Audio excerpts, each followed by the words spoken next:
Sunday. So, ngayon, papunta kami sa SM Talabastagan kasi may competition, may taekwondo competition. Tapos ngayon, ang ginawa namin kahapon ay iniwan namin si Moja at saka si Kuya Orion kina Mami. Kasi para at least hindi na kami gahol sa oras since kailangan maaga. So ngayon, umalis kami ng bahay 9 o'clock.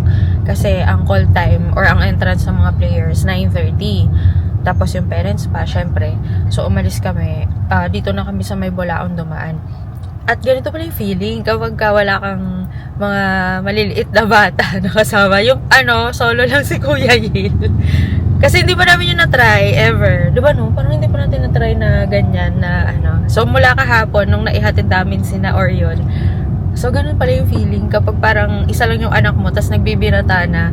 Parang wala na yung chaos, wala na, kumakain ka na na peaceful ka, ganyan, wala nang gugulo sa'yo, nanonood ka ng Netflix, ganon. Nautusan mo na lang yung panganay mo. Ayun.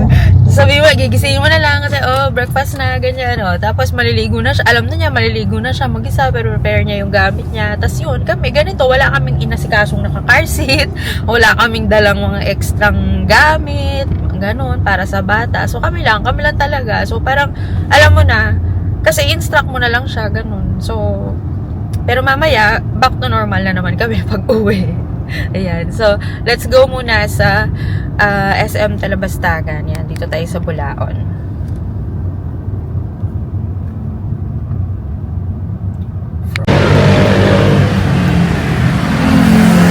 Ayan, dito na kami sa SM Talabastagan. So, sarado pa siya. Pero sabi nga, 9:30 pwede na pumasok yung mga players and parents and spectators. So, pasok na kami niyan. Kaya si Kuya Ilauna na naglakad.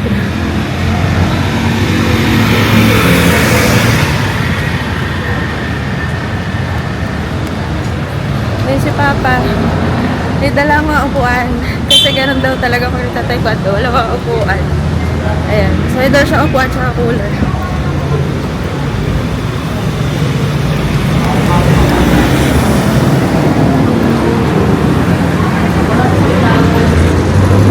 Nauna mo pumasok si... Ay.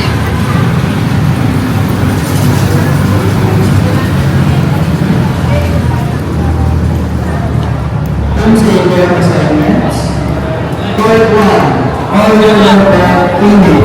All blue back training. Point 1. All yellow back training. All... So, dito ata anak. Ayun. Ayan. So, yung mga kumse at saka speed kicking ata yung nasa baba. Kasi ang daming tao doon sa baba eh. Tapos dito kami sa yung mga kerugi players. Dito kasi mas konti lang yung dito. Parang 2 court lang yung nandito sa area na to. Doon sa baba yung mas marami talaga. At saka mauuna kasi yung laban ng mga kumse. So, parang ang pagkakakita ko doon sa schedule, 11 AM pa magsa-start yung kerugi. Pero yung call time nila kasi, yun, 9:30. So, walang choice. Kundi dumating ng maaga.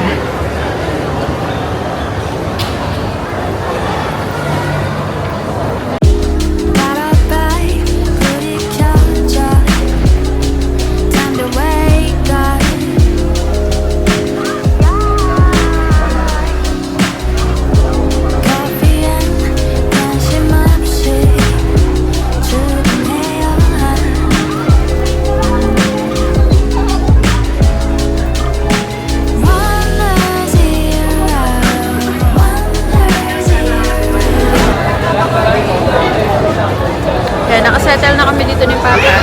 Ayan, meron kami dalang chair. So, bumili kami ng upuan. Online. Kasi, ganoon pala talaga yun. Nakausap ko kasi mga ibang mommies dito na kapag pa na talaga, tournament, pag mga competition na ganito, kailangan may dala kang sarili ng upuan. Ayan, wala kasing upuan eh, Hindi sila nagpo-provide ng upuan, so ikaw magdala ng upuan mo or mga pagkain mo, ganyan kung ayaw mong bumili gaano kasi parang whole day rin yung event na to. Tapos yan, may dala rin kaming cooler. Diba? Pak, may cooler. Kasi, syempre, yung water, kailangan laging dala. Mauubusan ng water to sigurado. Kasi anong oras na yung schedule ng Kirugis, magsa-start ng 11. Pero anong oras na ngayon, 10:25 na, hindi pa nagsa-start yung speed kicking. Eh, yun yung mauuna dito sa second floor. Sa baba kasi, puro pumse lang.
Dapat yung follow, yung pina-follow yung mukha. 31 Ayan K. na ba yun? Pina-follow. Yun ata yun. Madja! Ayan, ayan, ayan. Dito ka. Ma, ako natutulog si Yale, balikan na lang namin. Magigising. Madja, oh?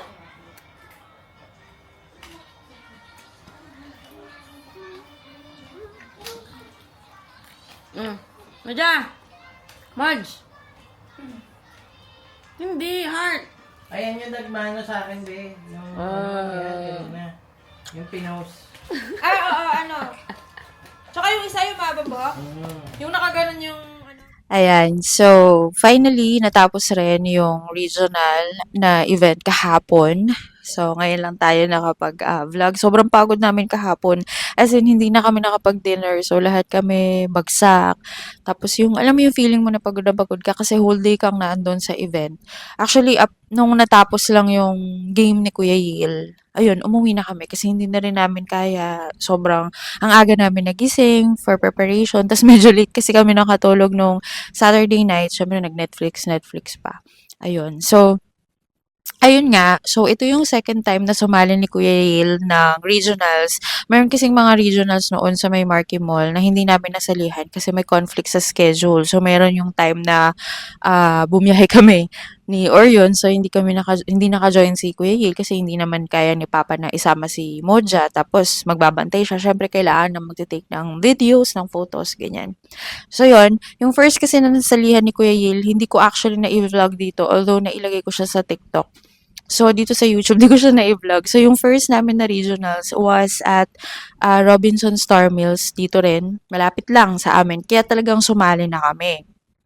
And then, eto yung second niya, kahapon sa SM Talabastagan. So, sumali na rin kami. Sabi ko kay Papa, isali na niya. Kasi since nasa high blue belt na si Kuya Yil, so, before siya maka-advance to the next belt color, which is red, kailangan daw ng 3 regionals at saka 3 nationals. So, wala pa kaming nasasalihan na nationals kasi nga, syempre, medyo novice pa kasi ang level ni Kuya Yale. So, nasa novice pa siya. So, kailangan masanay muna yung mga skills. And for me, kaya naman tayo sumasali talaga sa competition is for us to be able to know yung skills ng bata, ng player. Ayun. So, sabi nga namin ni Papa kay Kuya Yale, manalo matalo, we are still very proud of him. Kasi, yung sumali ka, hindi ka nag-back out doon sa game. Kasi 'di ba meron pa rin meron pa ring mga participants or mga players na last minute hindi pala uma-attend. So, yun. So, parang, 'di ba, for you to be able to stand up there, to be there, the courage na pinakita mo na lalo na yung kanya, Kyorugi. So, yun talaga yung pinaka-intense na laban. There are 3 games kasi eh. So, meron yung Pumse. Actually, hindi siya game. So, yung Pumse, parang presentation siya ng mga stances. Kung memorize mo, so memorization siya. And then, there's a speed kicking.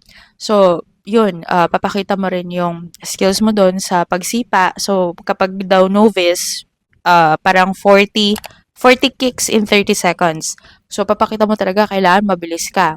Dapat sasali siya doon. Tapos sabi niya, Kyorugi na lang daw. Dapat kasi dalawa yung sasalihan niya. Speed kicking plus Kyorugi. Tapos sabi niya nung magpa-finalization na, Kyorugi na lang daw siya sasali. So yun, di sinabi namin, Kyorugi siya. And then, yung first kasi niya na competition, yung sa Robinson, so syempre, yellow belter pa siya noon.